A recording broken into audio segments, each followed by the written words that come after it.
Right, is everybody ready? I'm striking the match and igniting the settee now.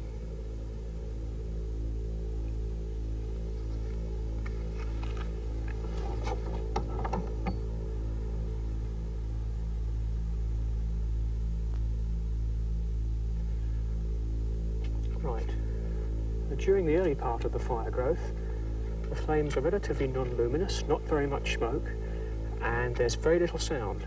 It would be very difficult to detect a fire at this stage if you were passing the room. The flames are progressively growing up the back of the settee.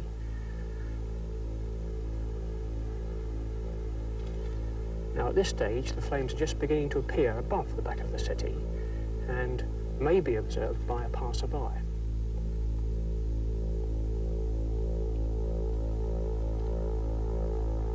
The flames are getting to the point now where they're reaching the ceiling and a layer of hot gas and smoke is beginning to build up under the ceiling.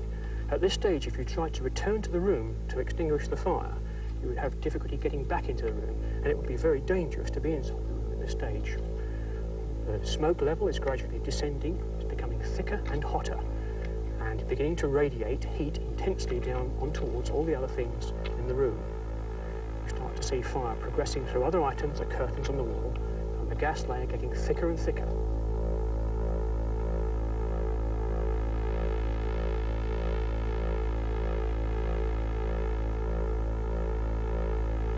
At this stage, the radiation intensity is so strong that it's started to make materials on the table and in other parts of the room decompose and give off white smoke.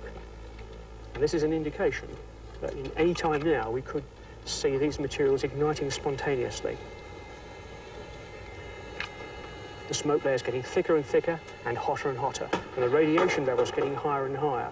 Radiation from the ceiling is reaching the chair is starting to give off large amounts of white smoke, which could ignite any second now.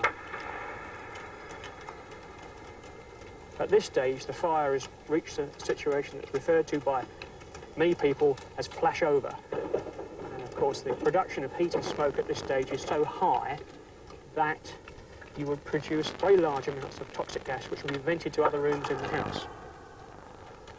The crackling you hear in the latter stages of the fire is very often what wakes people up in the adjoining rooms, breaking of glass, the crackling of wood.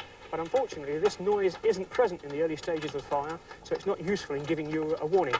The heat production from a fire of this size is probably in the order of 5, 10, maybe 20 million watts. And the intensity of radiation, even quite some way from the experiment, is very, very high and very painful. The explosion you heard was the